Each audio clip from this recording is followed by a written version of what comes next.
Welcome to the Art of Procurement podcast with your host, Philip Ibsen. Here, thought leaders share the trends, strategies, and tactics that you can use to elevate the role of procurement and your career. Hi there, everybody, and welcome to the very latest edition of the Art of Procurement. And the interviews really keep coming thick and fast, and today I'm going to focus on the rules of procurement attraction. And I'm joined on the show by Edbury Daley.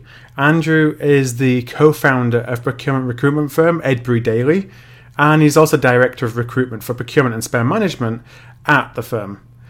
And the first time that we heard Andrew, it was all the way back in episode 8, and we talked about the tactics and strategies that you could use to secure your dream procurement job in 2016.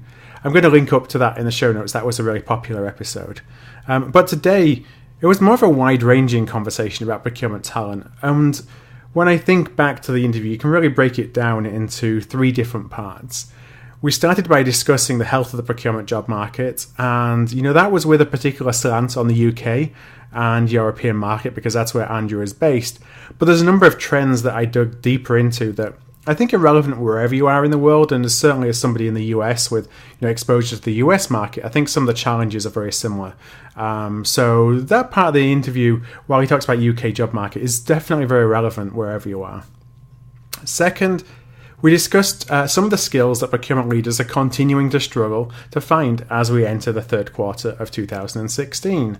And finally, we talk about the rules of attraction, and we discussed both sides of the coin. How do you as a candidate make yourself more attractive to potential employers? But we also spend some time, and probably a little bit more time, on how as an employer can you make yourself more attractive to employees. And that's definitely becoming more and more important as we continue to be faced with some talent constraints.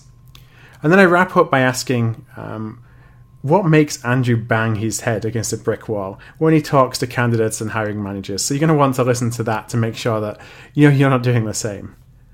All right, finally, before we go into the show, I do want to remind you that I launched a giveaway last week where one lucky listener can learn the detailed methodology of how to build stronger relationships with your key suppliers.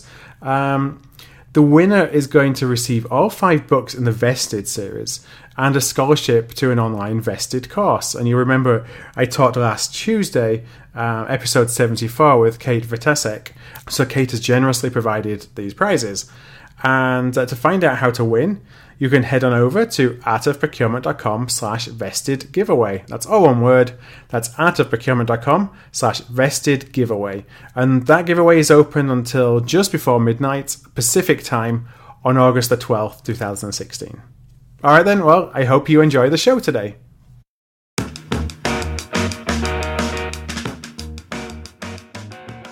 Today's episode of The Art of Procurement is brought to you by Zycus Horizon 2016. And Horizon is an annual conference hosted by Zycus.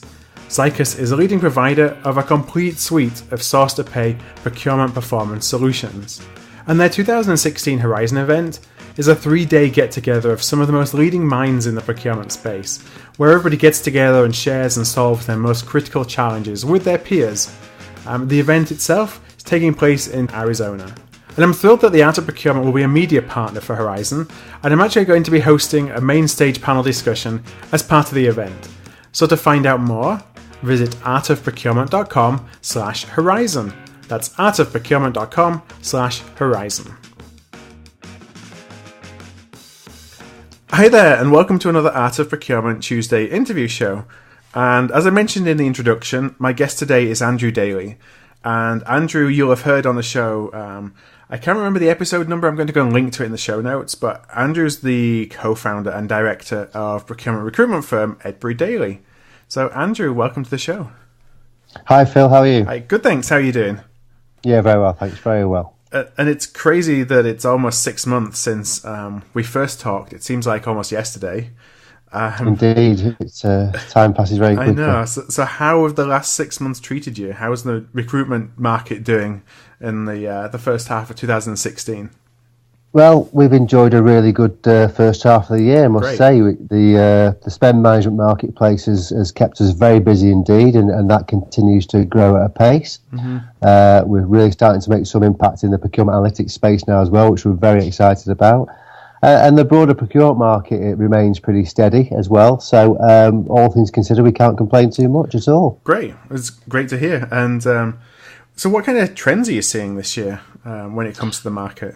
In terms of the market generally, I think the spend management companies are seeing some very receptive market conditions. So the big players, the SAP Arebas and Coopers and all these sort of people are very encouraged by what they're seeing. They really seem to be doing very, very well. And of course, that's fueling expansion, and which means more people. So it's obviously a very, very good market in that respect.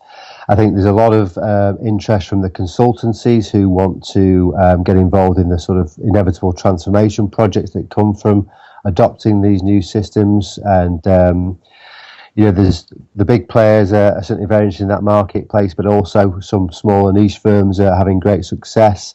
So again, there's expansion within the consultancy environment. And as I said earlier, I think overall, the sort of traditional, for want of a better word, the typical procurement market, I think, has remained, I wouldn't say buoyant, but certainly strong, as it has been for a couple of years now. So, it's a good time if you're a procurement professional to be looking at your options, really. Good to hear. And I was taking a look through your latest market update, the Procurement Consulting Spend Management Market Update, and I'll link to that as well in the show notes. And there was a couple of trends that kind of caught my eye. I just wondered if you could give a little bit more colour behind. And the first one was, it looked like there was a trend from people going from larger consultancies to smaller niche consulting firms. I'm not necessarily people going from one to the other, but that there being more opportunity in niche firms. Do you see a trend away from traditional consulting to more procurement services firms? I think that's certainly one way you can look at it. There's a lot of evidence that procurement's a very interesting market for a lot of people, and the sort of service provision to procurement departments has become a growth industry in itself. And so there are a number of smaller firms that perhaps have been formed by ex-Big Four people or by very senior practitioners, and they're bringing a lot of knowledge to the marketplace and perhaps a little bit more agility. A bit more flexibility than some of the players, and they're pricing very competitively. So I think they are really starting to threaten some of the big players in terms of their market, but also in terms of their people as well, because traditionally consulting is a very intensive career to work in. Long hours and travel is commonly sort of held perceptions of that career. It's not always the case, but it's certainly not people to be very, very busy. And some of the smaller firms are trying to perhaps attract their good people away by offering, shall we say, a better work-life balance, and maybe be quite entrepreneurial in terms of paying some higher salaries as well to really, I suppose, give themselves a leg up in the market by having people with the pedigree at a big firm. Interesting. So these people are definitely becoming a real competitor to the big established players. How about the interim market then? I read that it's fairly slow in the UK at least, and I know we talked about that as being a leading indicator of the market, I think, when we talked 6 months ago. So why do you think that it is still not as buoyant as you might expect when we hear so much about companies wanting to be more agile? Yeah, it's an interesting one because it's obviously perceived, and probably rightly so, as quite an expensive way to employ resource, because you might be paying people several £100s a day, and that'd be significantly more than you might pay them for the equivalent full-time salary. And I think that is still a blocker. Companies are still very sensitive about the costs in that area. So, we really saw a bit of a downturn around the time of the UK election last year, if you remember, and I don't think it's truly recovered yet. I think a lot of good interim people are still, in decent projects, but there's been no rises in day rate that I'm aware of, really. And there's always spare capacity in that market, and it has been for a good 12 months now. And I think a lot of it is around the cost sensitivity, and companies want that agility, but when they look at the cost of it, they don't always like what they see. Right. And it's actually interesting, going back to your last point, that perhaps companies who do want that agility are then going to smaller niche firms and buying it as services rather than buying it as an individual, because then they can get some, whether the performance is any different or not is debatable, but they can have the comfort of some KPIs through a contract or something that minimises the risk in their eyes than just hiring an interim. Yeah, that's another option that's available to them, of course, as you rightly point out. And some of these smaller firms, again, they're looking for some way into big corporates that traditionally have been used to using the more established firms. And if they see an opportunity to put one of their people in and get a foothold in a new client, they'll take it. So, and they will be quite competitive on price as well. To just try and get themselves established with their clients. So that sort of pragmatism, if you will, is serving them well. So one of the things that I noted from the report was that you talked about a lack of opportunities at the top of the profession. And I'm sure that's not just a problem with the UK market. It's really across procurement.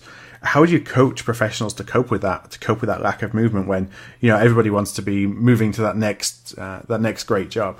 Well, if you look at the real leadership roles, the first thing to do is to reassure people that it's not just specific to procurement. Mm-hmm. The typical structure that you see in corporate organisations is that there's only one CFO, there's only one CEO, there's only one CPO. So patience is required for those that aspire to those sort of really big jobs. But when it comes to coaching people about how they can position themselves for that, there aren't any easy answers. What you've got to do really is look at a number of ways of developing your capability to really get that job when the opportunity comes up. So that's pursuing professional development, maybe broadening your skill set by getting involved in secondments or working with other departments.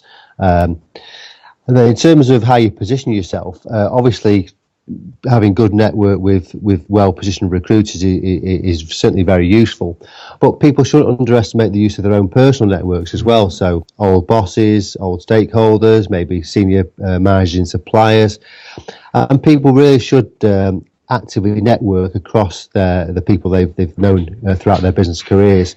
Maybe get seen at industry events, increase their use of social media, make sure their LinkedIn profile looks the part, maybe get involved in Twitter and start to follow what's going on there, because it can be a very, very valuable source of information. There might be jobs that aren't reaching the open market that can be found through, market intelligence, and obviously social media is very, very helpful for that. But I think, really speaking, it's about talking to the right recruiters, really making best use of your own personal network, as I say, and just being constantly aware of how you can develop your own professional skill set, so that really when the chance comes, you've positioned yourself well, and really then it's a question of patience. So it sounds like it's all about proactiveness and not sitting and waiting for a recruiter to come to you and say, hey, I've got this great job, are you interested? And maybe that comes, but you got to put yourself out there to be recognised in the first place. Certainly, and that's where the networking comes in. If you've got an old boss and you just happen to catch up with them and somehow get it into the conversation that you're looking for the next stage in your career, that person might be the person who recommends you to somebody else you've never met, and you get a phone call and you get a chance. I mean, these are relatively low probability outcomes, but the more you do of this, the more you increase the probability that somebody somewhere is going to think, right, let's talk to that person. It's kind of the compound effect of all these little things that collectively add up, and one of them may be the one that gets you your next job. Yes, certainly. I don't think there's any one simple answer. I think it's about doing lots of the right things, like many other things in life, of course. So you talked about the impact of tech, and that's something that I hear a lot. I talk a lot to thought leaders on the show about, and the impact that tech is going to have on our profession. Are you seeing first-hand evidence in the recruitment market of jobs being automated, for example, or is it just something that we at least need to be aware of, but it's not necessarily impacting us today? I think hard evidence of jobs being replaced by technology is still thin on the ground, but all the signs that it's coming of air. The reports are out there if you look hard enough for them on the internet, and the evidence is there. For example, if you look at what the latest generation of spend management software can do, that's not great news for people who work in areas like accounts payable, which is finance rather than procurement, but those two functions are obviously very, very closely linked. And I think as the software becomes more effective, more efficient, and companies harness the power of it more and more, that it is going to reduce the amount of how can I put it?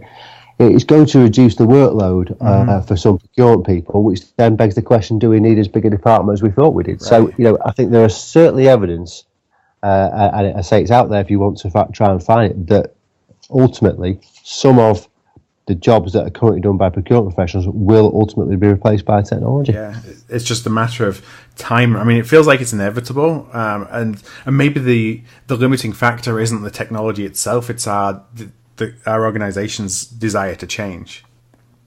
Indeed, yeah. I mean, that's the big thing. Yeah, that's the big thing. The power of the technology is there. The question is, are companies implementing it and harnessing it correctly? And obviously, that's one of the things which is getting the consultancies that we referred to earlier so excited about this marketplace, because they feel obviously they can add real value.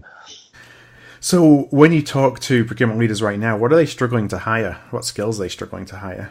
Well, the one I always point to is stakeholder engagement. Yeah. For some reason, it seems to be a constant thorn in the side of CPOs, finding people who are going to present the procurement team's capability to key business stakeholders, and it's a constant challenge to influence these people, and that is the real common theme with typical procurement roles.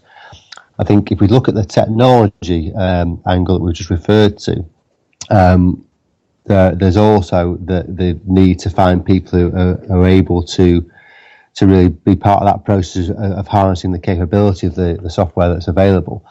So, people historically with e-sourcing or purchase to pay, or increasingly now analytics as well, those skills are very, very rare. And for emerging procurement people, my advice would be very much to try and get yourself on projects whereby you're going to get exposure to the power of this technology, because moving forward, that's going to be vital for big jobs in the next few years. Mm-hmm. Yeah, and then when we look at the actual spend management sector itself, the actual technology providers, Cooper have obviously had pretty explosive growth, mm-hmm. and people with the capability of actually implementing Cooper are in very strong demand at the moment. There's probably not enough of those people to go around in Europe. And then, really proven salespeople who've got the ability to make an impact at C-level with business leaders. The salespeople have got those networks and can talk the finance and procurement language. They're in very strong demand. And then the sort of customer success side, the actual, fundamental delivery, which goes hand in hand with implementation, because as the market grows, as these organisations grow, the talent pool can't keep pace. So what you've got is a very high degree of competition for those sorts of skills in that particular niche market. Interesting. How hard is it? You mentioned sales there. How hard is it to find a procurement professional who has the ability to sell, which is what a lot of these procurement services firms are looking for? Yeah, that's a challenge, because obviously you're really focusing on transferable skills, mm-hmm. and there is a bit of a leap of faith in somebody moving from a procurement role to a sales role. Of course, there are an awful lot of transferable skills there, and the ability to speak the correct language when you're talking to your prospects is also vital, and understanding the power of the technology. But yes, it's difficult to sort of pick out who within the procurement world has got the appetite to do that, and also the capability, and that's one of the things that we spend a lot of our time thinking about, trying to assess somebody's capability. So yeah, it's not easy. I'm not sure I've got any simple answers to that one, I'm afraid, Phil. I'm working on that. That's part of our own professional challenges. Well, actually, what I wanted to do then for the rest of the show, we talked a little bit about this beforehand, was talk about talent attraction, because I think that's becoming more of an imperative from an organisation, as well as the way that companies look differently at the way they hire. It's gone... In a lot of cases, or at least a lot of progressive cases, it's moved from just putting up a job ad and expecting the best people will want to come and work for you, to the fact that you've got to make your organisation stand out and have differentiate yourself, because the top talent has a lot of choices right now. Yes, indeed they do, yeah, yes. So are enough companies thinking about talent attraction and looking at it in those eyes, or is it still situational based on the folks that you're working with? I think a lot of organisations have started to really appreciate the importance of this, and it's interesting. Certain sectors are very good at it; others seem to be, really behind the curve. And the organisations that are embracing it are really starting to reap the rewards. And of course, it's like many other things: the early adopters can get the benefits, and then everyone else follows suit as they start to see the trends. But it's very, very important that people see this, because, as I've already touched on, the skill shortages that exist in spend management. You're competing for the very best people. In a market like that, those people can make a really big impact on your business. So differentiating yourself as a sort of employer of choice is a very important factor. And then when you look at the broader procurement market, there are still an awful lot of organisations that are really just scratching the surface on what they've achieved in procurement. And so, their departments are likely to grow as procurement becomes more engaged within the business. And so they're then, creating additional jobs for the procurement profession, and really having to go and try and cherry pick the best from direct competitors or other regional competitors for that same talent. So it's very, very important that when you do go to market, you can give the sort of people you want a compelling reason to come and join your organisation. So you mentioned about the early adopters getting the best benefit, and I know you can't name names of companies, but when you think of a company who's done very well in using talent attraction, what do their procurement organisations look like? What's the level of skill sets that they have within their organisation? Well, it's easy to say it's industry leading, but that is the case. What you've got is very well trained people with great attitudes in terms of ambition, desire for professional development, a willingness to broaden their own skill sets, and a lot of it's about the mentality of the people that work there. Because the fundamentals of procurement, we all know, are fairly straightforward. Right. It's the application of those fundamentals that's important. And again, that's why we often come back to stakeholder engagement. The ability to actually get your teeth into a proper project with the support of the budget holders is critical in this profession. So, those people that have got those skills are really standing out, and that's what a lot of organisations are looking for. So the really top employers have got people that are very, very well engaged with the business. I think that's the differentiator with others that unfortunately don't have that. And is it more difficult for larger companies than smaller companies to actually focus on attraction, because perhaps they've already got their established hiring procedures and practices, and some of it's out of the hands of the hiring manager, it's in the hands of the recruiter or the internal recruiter? Yeah, I think there are examples of good and bad at all sizes of organisations. Certainly some of the smaller companies are able to be more agile and change more quickly. So, some very big established organisations with, long established sort of HR policies and recruitment policies find it difficult to change quickly. And things like compliance are very important to them, and managing the number of suppliers they've got. And that can sometimes be a barrier to the sort of agility required to really attract people in a competitive market. Smaller companies are often that bit more entrepreneurial by definition, and the decision makers sort of embrace that mentality and are that bit more likely to go the extra mile to hire somebody that they think can have a real impact on the business. So there is a sort of trend that smaller organisations are quicker to adapt to changing market conditions. But there are some examples of really big organisations that do it very, very well indeed, and that's because they've got industry-leading HR professionals and talent management professionals who are spotting the trends before others, and really trying to convince their business stakeholders that this is what they need to do to make a difference moving forward. And when you look at a lot of the reports that are done by the likes of Gartner and the big consultancies, CPOs talk about the importance of talent attraction. But not all of them are able to actually adapt to it as quickly as they want. But if they've got the support of the right HR people, the right talent people, then it's an easier job to achieve. So as a large company, and do you have to go through you've got a HR organisation that's just maybe not as flexible or as pragmatic as you want it to be. Is there a way around that, or are you kind of stuck with that? You just got to make the most of it? Well, in procurement, it's an interesting challenge because it's procurement that's put in place often the compliance around the use of different suppliers or a methodology. So, procurement can't be the one that's seen to break their own rules. So that's difficult for a CPO.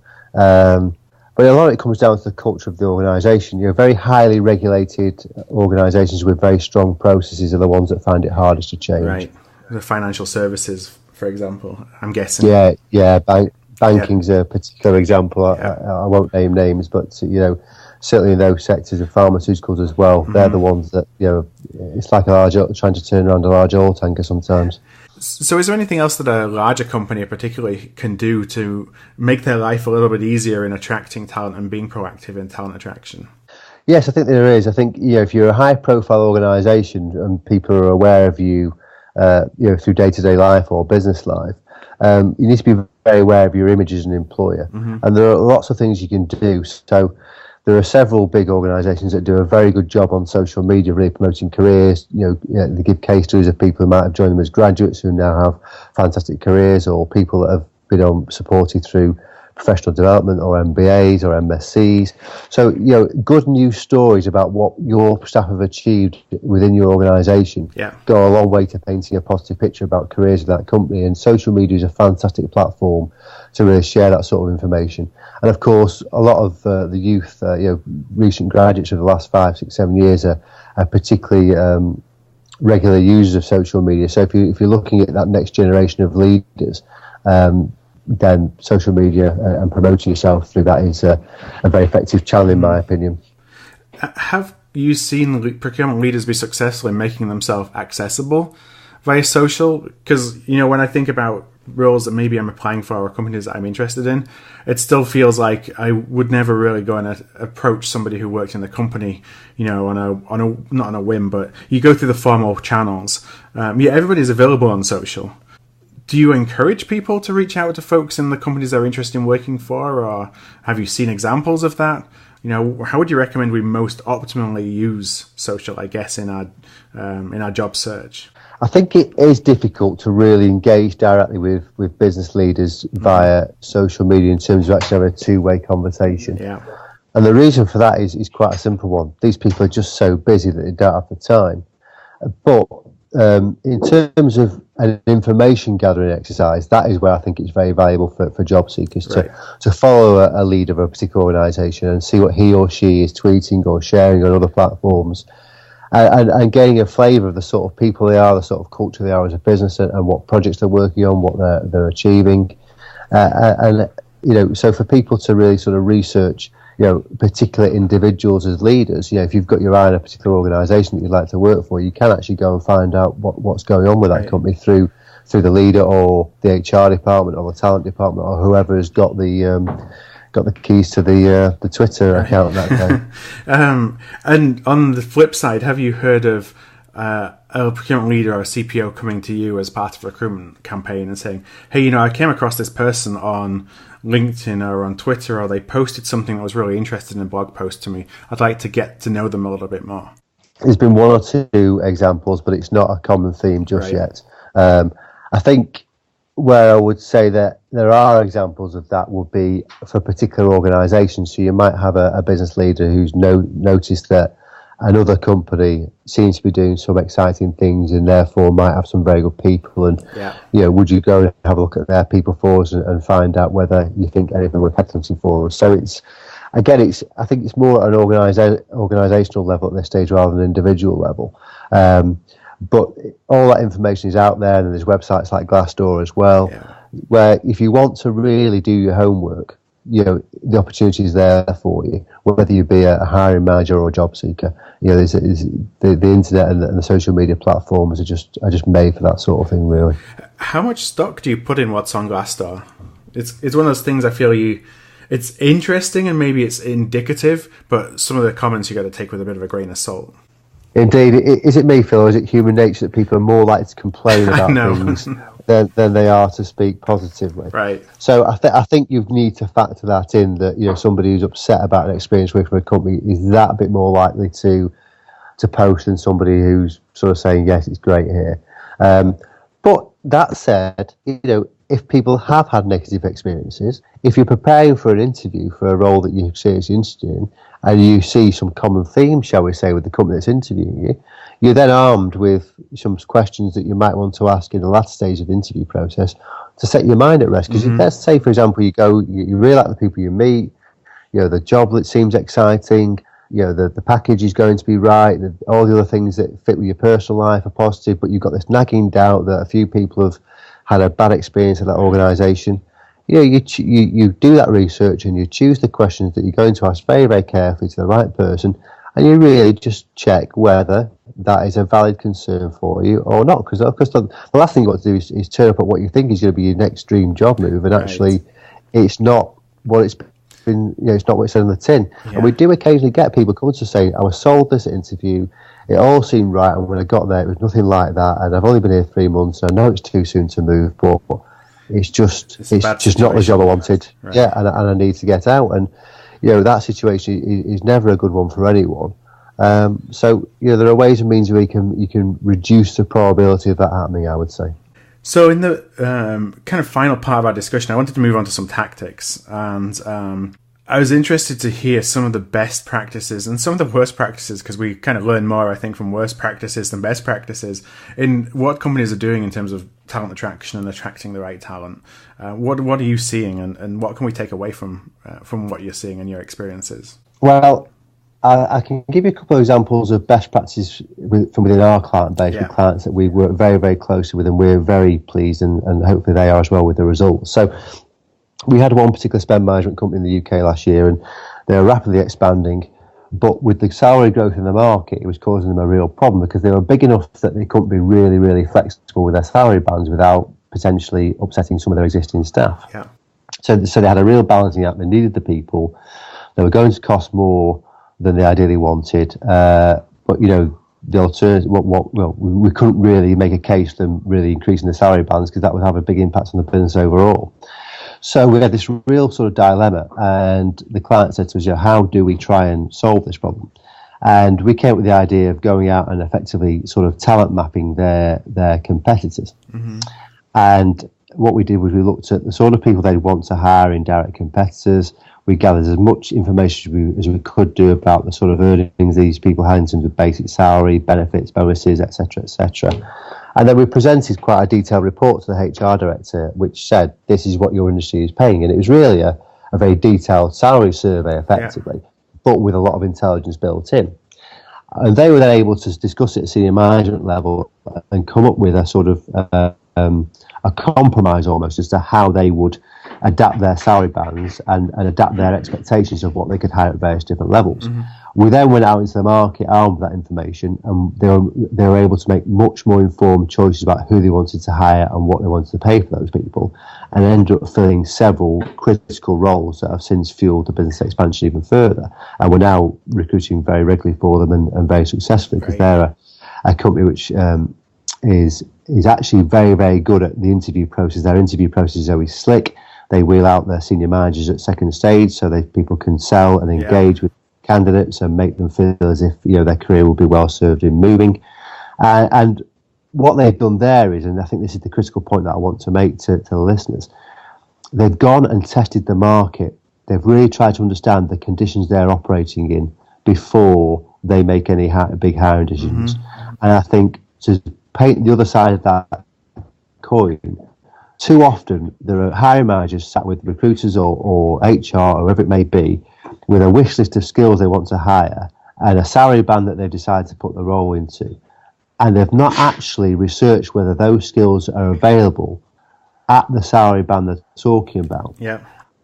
And then if they've got that equation wrong and they're not paying enough, or the skills are particularly rare, and they go out to the market, and then a few months later they're wondering why the role's still vacant. And it's easy for every recruiter to say that you should pay more, but when you actually evidence it through detailed research of the relevant talent pool, it gives the business that ability to make a much more informed decision. So I think companies that view recruiters as a sort of necessary evil, as sometimes we're often made to feel, would do well to understand that we're actually a valuable supplier. And if you find the right recruiter and really tap into their market knowledge, it can save you a lot of pain, a lot of time, and quite frankly a lot of cost from having an important role vacant for too long. So that's one example of a company that did very, very well by really sort of thoroughly researching the market. Another one, another good example, and I touched on it with the previous example, but it's the speed of the process. The biggest barrier to a successful recruitment process is usually time. Yeah. So if you're in a competitive market for skills and you see the person you want to hire And let's say it's at a senior management level, so the people who do the interview are also senior managers who typically have very challenging diaries, shall we say. The ability to prioritise recruitment and get interviews in the diary and see people quickly and maintain the momentum of a recruitment process where there's been some very positive discussions really does increase the probability that at the end of the day, when you offer that person that job, they come on board. They resist any counter offers from their current employer, or they reject offers from other organisations who may also want the skills. So the speed and agility of a recruitment process is very, very important, because one thing that really upsets job seekers or candidates is when they go for an interview and they said, right, we'll be back in touch with you within 2 weeks, and that 2 weeks becomes 4 weeks. Yeah. And they start to feel disengaged from the process, and people haven't met their timescales. And that presents, if you put yourself in the position of that person, that actually starts to turn you off that company. Right. So the companies that really understand that and therefore are able to move quickly, and we see it with big and small companies. It's not just the small companies who do it. I've got one enormous company who probably do this better than anybody. They realise that when they see the person they want, they must strike quickly. And their conversion rate of interviewing good people to actual hires is very, very impressive. And it's because the senior managers have been told by the leadership, we must get the best talent in the market and we must do all we can to do it. And they show it in the way they act throughout the process, but also in the way that the interviews are not just a screening process, but also a sales pitch as well, so that you're making the person feel enthused and engaged about the organisation that's interviewing them. Yeah, you're talking about time, you invest all that time in it, and then you basically just lose all momentum, don't you, when you take weeks to make a hiring decision. I've had that from personal experience. You're on such a high and ready to go and hand in your notice tomorrow, and they may feel the same about you, and then you don't hear anything for 3 or 4 weeks. And then they come back and say, yeah, we still want you, but you've lost some of that initial excitement, or you may have even moved on. You may even be looking at other people who you're at that stage in the interview process where you now have that motivating thoughts with them rather than with the first company. Yeah, we've had it recently with somebody I know who he was interviewing with 5 companies. He had 3 firm offers, 1 possible offer, and 1 where they were sort of considering him alongside another individual. So he had a very nice choice. And ultimately, he went to the company which had impressed him most during the process. It wasn't a financial decision at all. It was a one about perception. But the other thing that companies need to think about when they are sort of slow in the process and do miss their own deadlines, or even when interview processes sort of peter out because in the end they decide not to make an appointment or they make an internal appointment or whatever it may be, is people talk about that. People will go on Glassdoor and make complaints about it. They'll talk about people in their own network, when it's having a drink after work or whatever it may be. And that information spreads around the market, and that is the opposite of projecting the positive image to the marketplace. It's creating a negative image. And so somebody may, in the future, may be less inclined to come for interview because they've heard a negative story about an organisation. I've got a client that, has been guilty of that several times in the past, and I've headhunted people for them who've said, no, a friend went through to that company and they had 4 interviews, never got an answer, and to be honest with you, I'm not really particularly keen to repeat that for myself, and that's the opposite end of the spectrum. Yeah, when you said, right at the beginning when you were talking about the first example, I was listening to what you were saying, it just sounded like it's basically applying good procurement practice, but to the hiring process.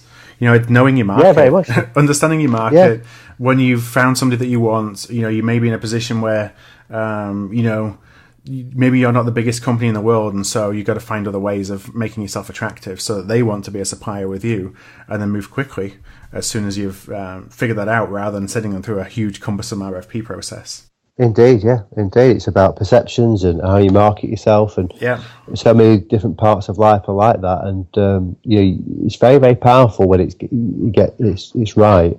It's actually probably even more powerful when it's really wrong. Mm-hmm. So my final question then, and this is, I guess, a 2-part question.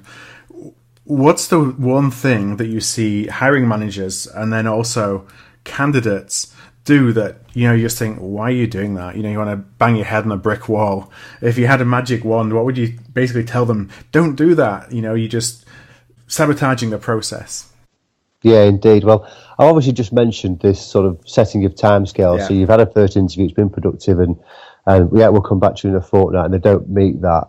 That's not a good thing. But it's particularly acute when we have interviews cancelled at short notice. So very senior manager gets called off to a meeting, cancels interview at 24 hours notice. That sends a clear message to the candidate: you are not my priority. Right.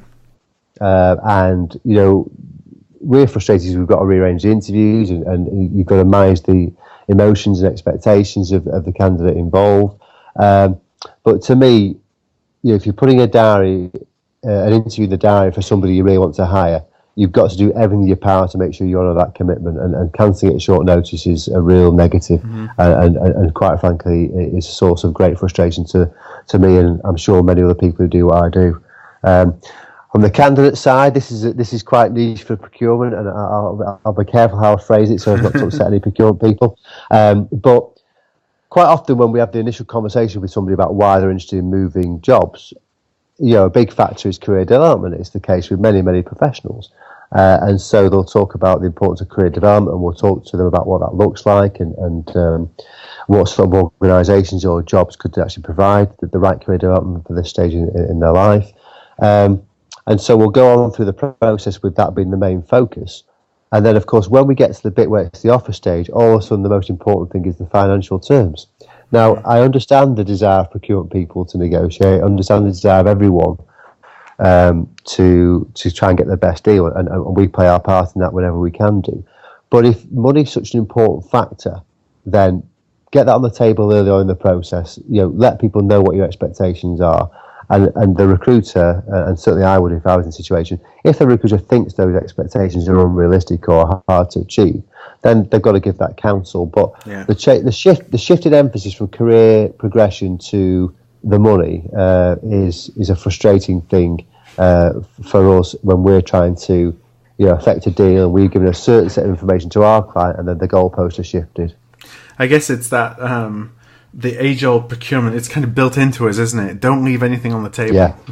Everything's negotiable, and you always think that, well, somebody's first offer is not going to be their best offer, even though I'm really happy with what the first offer is going to be. Yeah.